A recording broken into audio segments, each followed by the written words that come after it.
Hi friends, ఇంతకుముందు ఒక వీడియోలో తెల్లపిండి వడియాలు ఎలా చేయాలో అడిగారు కదా. ఇదిగోండి, ఇప్పుడు మా అమ్మమ్మ గారు తెల్లపిండి వడియాలు ఎలా చేయాలో చెప్తున్నారు, చూద్దాం రండి. ఫస్ట్ అయితే చూపించిన విధంగా తెల్లపిండిని ఒక 3 రోజులు నానబెట్టుకుంటాము. నానబెట్టుకున్న తెల్లపిండిని ఒక పలచని క్లాత్లో, కాటన్ క్లాత్లో మూట కట్టి ఎత్తైన ప్రదేశంలో కట్టాలి. దీన్ని ఉట్టి కట్టడం అని అంటారు. ఇలా ఉట్టి కట్టడం వలన ఆ తెల్లపిండిలో ఉన్న నీరంతా బయటికి చుక్క చుక్కగా బయటకు వస్తుంది. ఆ పిండి ముద్దలో చేమమిరపకాయలు వేయించుకొని పౌడర్ చేసుకొని వేసుకున్నాము. బియ్యం కూడా చేమమిరపకాయలాగా వేయించుకొని పౌడర్ చేసి ఈ ముద్దలో వేసుకోవాలి.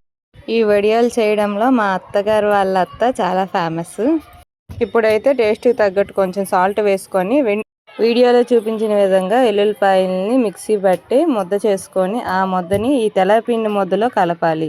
ఇప్పుడు ఈ ముద్దని బాగా కలుపుకోవాలి. కలుపుకున్న తర్వాత కొన్ని నిమ్మకాయలను తీసుకొని నిమ్మరసాన్ని ఆ తెల్లపిండి ముద్దలో కలుపుకోవాలి. పిండి వడియాలు మాత్రమే కాదండి, చెన్నవడియాలు, అప్పడాలు, పూర్వం వంటల్లో ఏవైనా చేయాలి అంటే మా అమ్మమ్మ గారు చాలా బాగా తయారు చేస్తారు.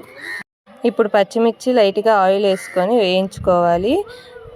వేయించిన పచ్చిమిరపకాయలు మిక్సీ పట్టి ఈ ముద్దని పిండి వడియాల ముద్దలో కలపాలి. ఇలా అన్నీ వేసుకున్న తర్వాత ఒక్కసారి ఈ ముద్దని బాగా కలుపుకోవాలి. కలుపుకున్న తర్వాత ఈ ముద్దకి ఉప్పు సరిపోయిందో లేదో చూసుకోవాలి. పచ్చిమిరపకాయలు వేయించడం వల్ల మిరపకాయల్లో ఉన్న పచ్చదనం పోతుంది, అందుకనే వేయిస్తారు. ఇంతేనండి పిండి వడియాలు చేయడం. ఈ ముద్దని మీరు కావాలంటే, పచ్చి ముద్ద కావాలంటే వారం రోజులు స్టోర్ చేసుకోవచ్చు ఫ్రిడ్జ్లో. లేకపోతే వడియాలుగా పెట్టి ఎండలో ఎండబెట్టేసి ఉంచుకోవాలి. తెల్లపిండి వడియాలు చేయడం చాలా సింపుల్ ఫ్రెండ్స్. నచ్చితే మీరు కూడా చేయండి. వీలైతే లైక్ కొట్టండి ఫ్రెండ్స్.